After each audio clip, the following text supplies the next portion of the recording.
Right. Hello, everybody, and welcome to episode 8 of That Triathlon Show. I'm your host, Michael, and today I'm super excited to be joined by our first pro triathlete on the show, Canadian Cody Beals from Ontario. Cody has been racing triathlons since his late teens and has a running background as well, but he didn't go pro until 2014. He studied physics and engineering physics at university level and graduated top of his class. Had a breakthrough season in 2013, got self-coached his way to an elite amateur level, and now he's continuing partially self-coached, but also under the mentorship of some mentors of his. So doing sort of a mixture there between traditional coaching and self-coaching, and he's become one of the best triathletes on the 70.3 circle, which is the distance that he focuses on at the moment. So, Cody, warm welcome to the show. Thank you very much for having me. It's an honor. Yeah, great. So, why don't you take a quick minute to fill in some gaps on that intro, if there are any? Yeah, sure. Well, I'll talk a bit about how I got involved in endurance sports in the first place, because I didn't just explode onto the scene in 2014 by any means. I got my first taste of endurance sports getting pulled along in a toboggan behind my parents as they cross-country skied. And before long, I was shuffling along on cross-country skis as well. Later on, at age 9, I was signed up for a recreational swim league locally. And so just a few practices a week with parent volunteer coaches, but I kind of got my feet wet, so to speak, with competition. And I really hated it. I didn't sleep at all the night before swim meets, and I was a nervous wreck, and found it to be a miserable experience for a lot of reasons. But I persisted with it, and later on, I really started to enjoy competition running cross country in high school. I had some really positive experiences there, and that carried through during my physics degree in university, where I ran for the cross country team at Queen's University. And after that, I wasn't really a fantastic runner by any means. As in high school, I was maybe top 6 in the district, and in university, I was not really any notable performances at all. But after I graduated, I decided to pursue triathlon kind of as a personal reward. Rather than taking a vacation after this degree I didn't enjoy too much, I pursued triathlon for a few years. And right off the bat, I started to get some great results. And knowledgeable people around me said, "Hey, I think you could hack it as a pro triathlete."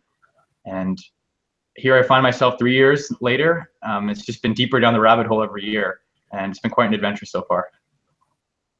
Yeah, and one thing that's worth mentioning is that you have a great website and blog yourself at codybeals.com, which a question that I ask on this show is, what's your favorite book, blog, or resource related to triathlon? And for me, at least when it comes to blogs, yours is definitely my favorite one, because it's so in-depth. When you do write articles, you go very much in-depth, and you're very transparent about the training that you do, and things like even personal health and budget things for pro triathletes, how that works out. And it's super interesting. And so I actually want to start off with a question related to your latest article, which was outlining some of your recent training blogs that you've done. And you mentioned an indoor training workout where you were reduced to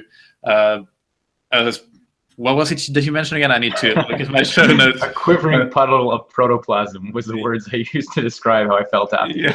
Yeah. So what did you do for that workout? Well, in that particular training block, I decided to focus on one really hard bike workout per week, and the rest of the week on the bike was pretty easy. So this was about a little over a 2-hour workout, and I'd warm up for about half an hour with a few 10-second sprints and a little bit of tempo, get all ready. And then the main set was 3 by 3 minutes at kind of VO2 power, so like 380 to 400 watts, and then 3 minutes of tempo, so for me 300 to 310 watts, and then 3 minutes easy, so about 3 blocks of 9 minutes. Then the next level up the pyramid would be 4 times 2 minutes, ramping the power up a little bit to 390 to 410 watts, 4 minutes of tempo, 2 minutes easy, so that's 4 blocks of about 8 minutes.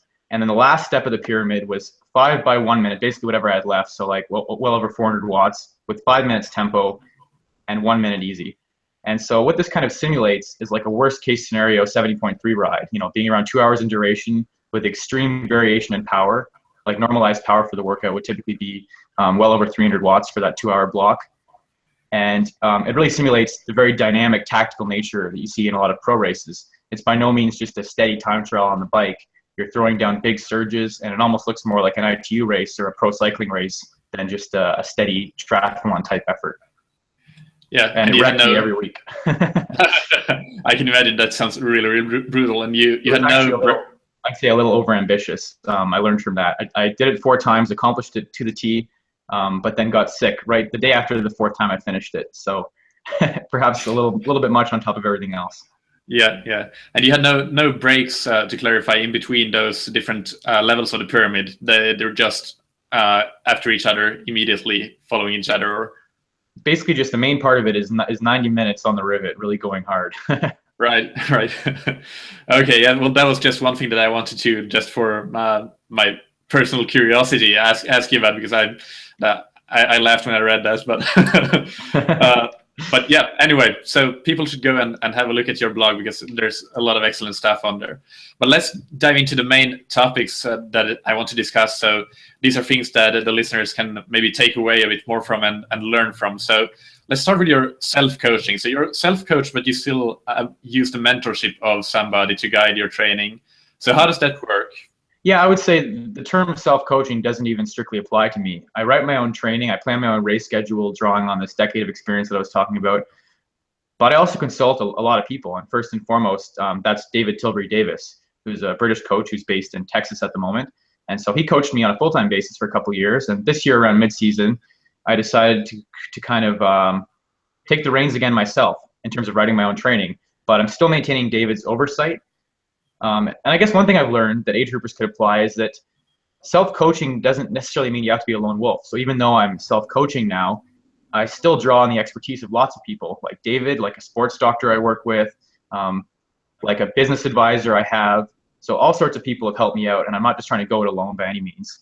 The big challenge with self-coaching is that it's really hard to maintain an objective perspective. So I think the key thing is to institute these reality checks, and those could be like benchmark workouts, or having a trusted advisor such as David for me, overseeing your training, looking at your training peaks, telling you when you're going a little too far, for example. It's just you become so emotionally invested in this process that you kind of, I guess, for as bigger of a speech, you can't see the forest for the trees. You're just completely narrowly focused on what you're doing. And I also wouldn't underestimate what a long apprenticeship it takes to be a good coach. There's a reason that I continue to not offer coaching services, although I'm approached for them pretty regularly. I've had the benefit of dealing with some fantastic coaches, and I have so much respect for what it takes to get there. So, this wasn't like a half-baked scheme to start coaching myself again. I only just feel ready now, after basically a decade in the sport, to coach myself, and not even ready to start coaching other people yet. Yeah, okay, that's a really good breakdown of how it works. And what would you say is the thing that's most challenging if you were to take the reins completely yourself? Would it be to keep that objectiveness about your own training, and would that be that you would push yourself too much or not push yourself enough, or would it be the actual planning? What's the biggest challenges, basically? Well, the planning is a challenge too. The first time I thought I would go sit down to write out my training for a month, I thought, this will take a couple hours. I've already given it some thought. I spent a solid 4 to 6 hours on my desk really carefully crafting that, and I have gotten more efficient. But I did underestimate the time and energy it takes to really coach yourself well. But like you said, the main challenge, I think, is maintaining that objective perspective. It's just next to impossible when you're self-coaching. So it's almost like you have to cultivate these dual personalities, where when I'm writing my training, I put on my coaching hat, and then I'm very cold, clinical, calculating, rational, plan out my training to the best of my ability. Then I switch gears, put on my athlete hat, and just execute. And that's when I'm focusing on the moment. I'm very present and not getting lost in the big picture, because that's the coach's job. So it's a difficult dual personality kind of line to walk like that. And that's why I'm really grateful to have David's help on a regular basis.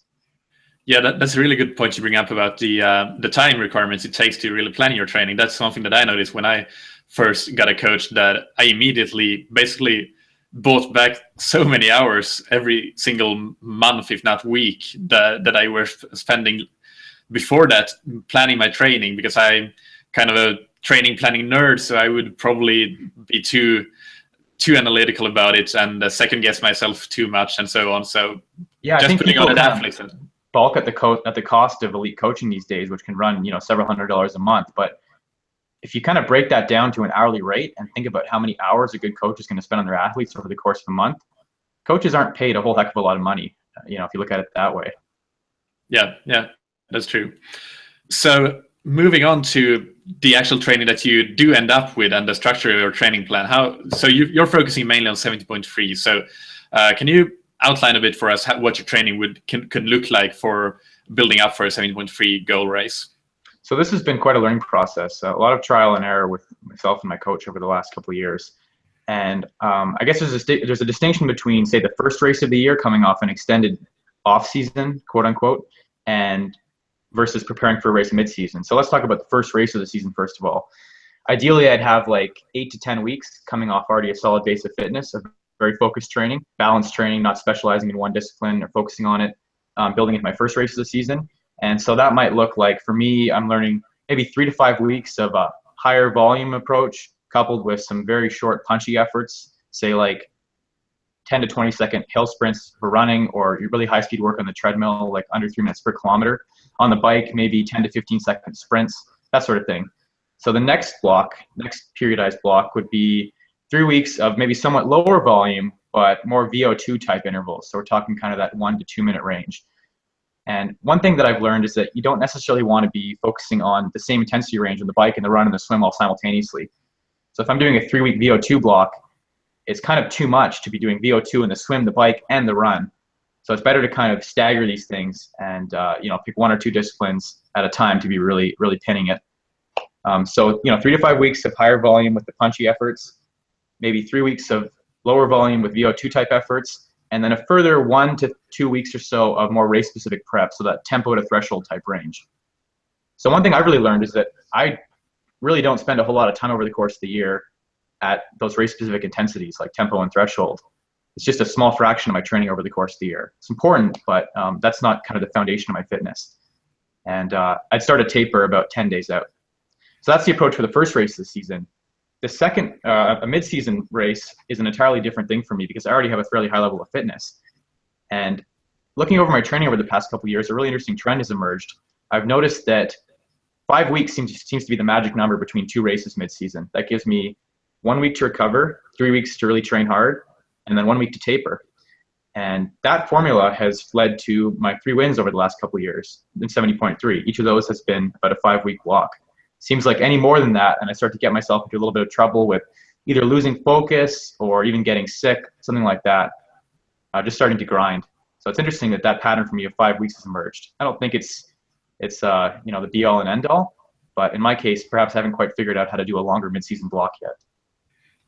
Yeah, that's really interesting, and also your point about not doing all the disciplines or focusing on the same intensity, so in all disciplines at one time. That's another really interesting point you bring up, and kind of in line with the undulating periodization that more and more athletes seem to adopt to me, and even the thing you talk about not having too much race intensity, just the really short and sharp blocks with race intensity over the course of the season. That's also something that, with the way I see things from an outside perspective, more and more pros seem to do that more and more. And even when you look at the research available, the polarized training approach, basically, at least for a 7.3 athlete, those race-specific workouts that you would do, those would fall kind of in the middle ground, whereas the VO2 would be the high intensity, and the base training that you do earlier with some short and punchy efforts. Those are the base, so that also fits that build.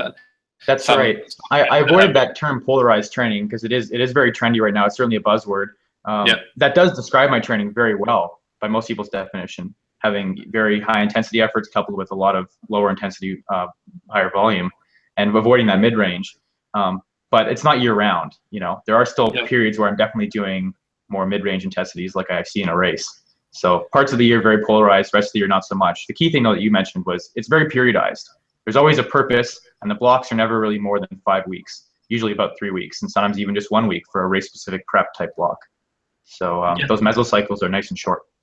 Yeah, and that's a good point you bring up about polarized training being a buzzword. That's something that a lot of athletes seem to want to be saying, that they are doing polarized training, even though they don't even necessarily are doing it and don't seem to understand the meaning of it. And also, I would be kind of hesitant to say that it's a good approach for age group athletes, because it seems that you really need a high volume of training. So it's the most effective for professionals that have the ability to put 20 plus or 30 plus hours a week into their training. Whereas if you're an age group athlete doing maybe 10 hours of training, which still is a lot for some, then you would be left with just quite a bit of training that's maybe what people would have in past years described as junk miles. So I don't know. I think the jury is still out on whether that's effective or not for age groupers. But That is a I'm really not. good observation. I mean, even perhaps in the lower volume end for a pro at say averaging under 20 hours a week, like 18 or something over the course of the year. But that's still a very different game than someone who's just training under 10 hours a week. Yeah. Necessarily just blindly apply what works for a pro like me to an age grouper. Yeah, good point.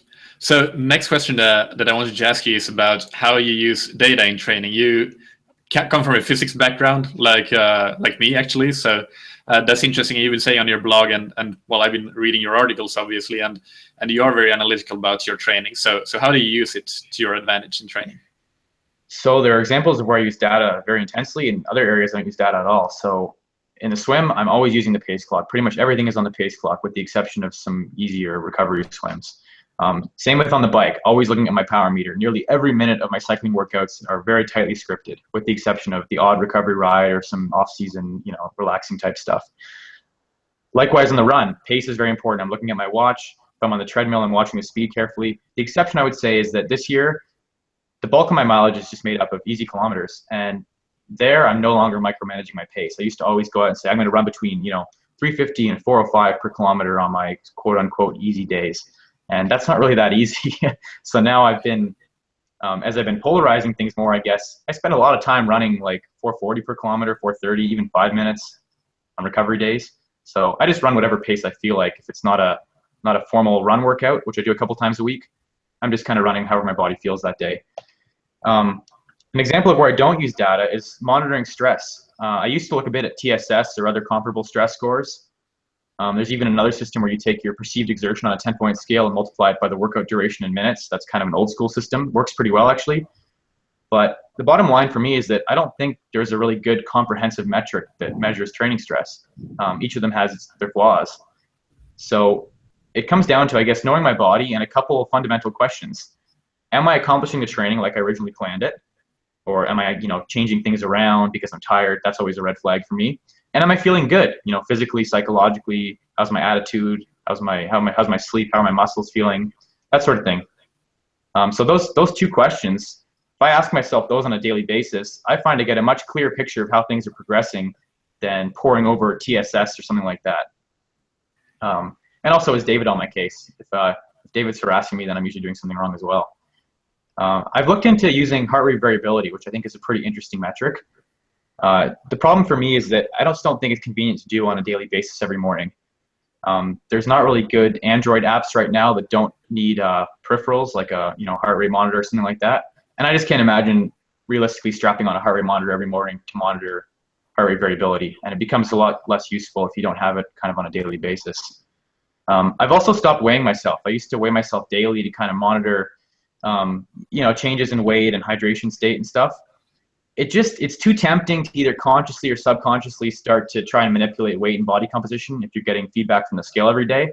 And for me, I just find it to be a little bit triggering. So I just don't weigh myself anymore. I know roughly where I fall in a 5-pound range or something, but the truth is I've done great racing at either extreme end of that range for me. So it doesn't really matter all that much. And for racing, so that's all to do with training. For racing, I really just use power on the bike, and even then, I'm kind of letting the race dictate the demands rather than just watching a power number. I don't wear a pace watch at all on the run, and just do what I have to do to get the best possible position. All right, so it's still pretty basic. You use the general devices for power and pace, but not too much fancy stuff. And very basic, yeah. Yeah. Okay. And do you do any sort of retrospective analysis of how you've been, when you analyze your past blocks, about how your intensity distributions have looked like, or anything like that, in terms of power distributions, for example, over a period of a few weeks or anything like that? Yeah, I log everything very meticulously in Training Peaks, and David and I will both go over that at times just to identify trends, like I was mentioning before, that 5-week number that seems to pop up in all my best blocks. That was an interesting revelation that came out of analyzing old training data. But I don't tend to pore over old data or spend a lot of time doing that for the most part. I used to do a lot more of that, and I used to use more metrics and stuff, but as I've gotten to a higher level as a pro, I've gone back to sort of more fundamentals, I guess, just monitoring my body, even if it's just doing like 10 or 20 minutes of yoga at the end of the day to really be present, check in, see how I'm feeling. I find for me, that's a lot more productive than poring over metrics, despite my real affinity for data when it comes to each of the 3 disciplines. Yeah, and I guess that the more seasons you get behind you and the more training you do, you get to learn your body better and better each and every season, and that allows you to do that. Yeah, I think it was very valuable to have more focus on data to monitor training stress, for example, or recovery over the first few years of my career.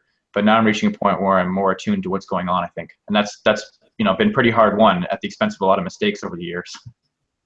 Yeah. So do you have any key workouts, like performance indicators that you mentioned that you have some of them, but any ones that you like to repeat on a regular basis to see where you're at? I used to do like the formal 20-minute testing on the bike, and I've stopped doing that actually. There is a local time trial series that I like to go out for, and of course the time isn't super relevant because wind conditions can change and all that. But looking at my power for that is interesting. In the pool, there are certain regular test sets that I do, but I'm not super keen on benchmarking. I find it to be, it's quite stressful, frankly. And I race, up to 10 times a year, often all long course races. That's already a heck of a lot of racing. So I sort of shy away from race type situations in training. In fact, this year I didn't do a single open running race. And usually I'll just do a couple open swimming races or time trials per year. And that's about it. I don't really feel the need to be, pushing myself to 100% effort in training on a regular basis. So do you feel that you can still tune into where you're at fitness-wise, but just based on workouts that are not necessarily benchmark workouts?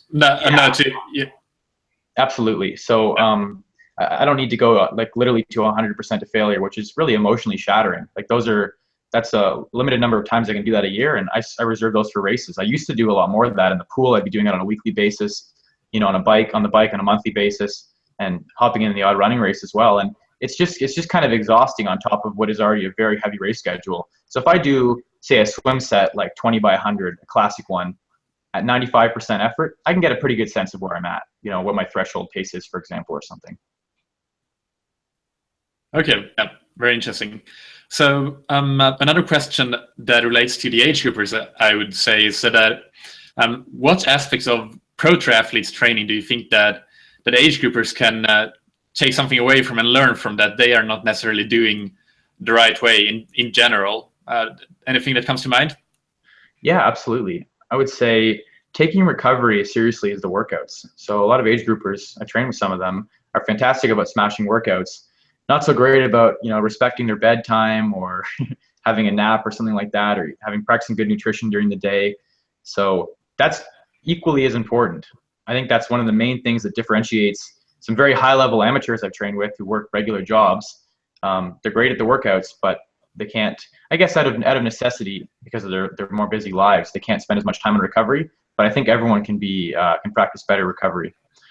Also, training with a purpose. Knowing why you're doing everything. I think it's a lot easier to follow your plan very meticulously and really put your best foot forward every day if you know exactly why you're doing something. That's one of the reasons I love writing my own training, is that I'm 100% accountable for knowing what each session, what the purpose of it is, I guess. And also, I guess, being disciplined about sticking to the plan, following on that, both within the context of workouts and within a broader context. So not, smashing your easy day because you feel good and then being tired the next day, or not dialing back your big workout because you feel crappy or something. Yeah, that's a very good point. The last one about consistency and the first one that you had about recovery and nutrition, that's actually a book that I would highly recommend for any age group triathlete. Is The Well-Built Triathlete by Matt Dixon. And he has his 4 pillars of performance, as he calls them, which is endurance training and strength training and recovery and nutrition, not necessarily in that order, because recovery is essentially as important as training. Workouts don't make you stronger. It's recovering from workouts that makes you stronger. But yeah, that's a highly recommended book, and I'll link to that in the show notes for anybody that's interested in it. So this has been very useful. So I have just 5 more questions for you in the rapid fire question segment. So short and sweet questions and reasonably short answers. Okay. Are you ready for it? I'm ready. Okay. So What's your favorite book, blog, or resource related to triathlon? Slowtwitch.com, online forums. That was like my first unofficial triathlon coach for the nonfiction side. For the fiction side, I loved The Rider by Tim Krabbe, which is the most perfect description that really captures the ethos of racing. What's your favorite piece of gear or equipment? Oh man, that one's a toss-up. I love my Ventum 1. I just got a set of Alto CC86 carbon clinchers that are pretty sexy. And I'm just trying out the new Skechers Go Run 5 shoes that just are coming out, and love them. What's a personal habit that helps you achieve success? Napping. We already touched on this one. I'm a daily napper. In fact, I didn't nap yesterday, and things got ugly in the afternoon. What's your favorite race? This one's varied over the years. I'm going to say Niagara Falls Barrelman, which is not only a local race, very iconic, goes past Niagara Falls, of course, but it's also independent, and we're seeing kind of the death of a lot of independent races. So it's cool to see one thriving there. Oh, that sounds cool, really cool. What do you wish you had known or wish you had done differently at some earlier point in your triathlon career? The ability to keep it in perspective, that's really important. You know, a bad workout, a crappy race, even a rough training block, it's not the end of the world. So I'm getting better at kind of stepping off the emotional roller coaster and not being so caught up in each up and down. Right, excellent. And finally, tell the listeners where they can find out more about you. And if there's anything you want to plug, feel free to go ahead and do that. So like you mentioned, you can check out my blog at codybeals.com. I've also got a Facebook page and a Twitter and an Instagram, but the website is a good place to start. And a plug, I'm really excited about a company based out of Waterloo called Stack. People may know them for their smart trainer at a very low price point they're developing, which had wild success on Kickstarter earlier this year. But the thing I'm most excited about is a concept called the virtual wind tunnel that they're developing, and I've had a bit of input there over the last year. So it involves 3D scanning coupled with computational fluid dynamics analysis after the scanning, and it allows you to compare changes to position and equipment. It has some limitations, but in the near future, this could eliminate a lot of trips to the wind tunnel or the track for testing, and it could be done at a fraction of the cost. So virtual wind tunnel, look out for that, especially if you're in Ontario or Canada in years to come. That sounds super exciting, actually. It's awesome, yeah. The physicist in me is going bananas. It's very cool. The Stack guys are a bunch of mad geniuses, so any idea they have, watching them run with it is awesome. Yeah. And I've had a couple testing sessions so far, and it's already helped inform my position for the ITU Long Distance World Championships this year. So it's already proving useful for me and should be available to the public pretty soon. Excellent. All right, it's been really great to talk to you, Cody, and thanks for coming on. So with that, I think we're done for this episode. So I'll see all the listeners next week when we have Brenton Ford coming on. Thank you again, Cody, and talk to you soon. Thank you very much for having me.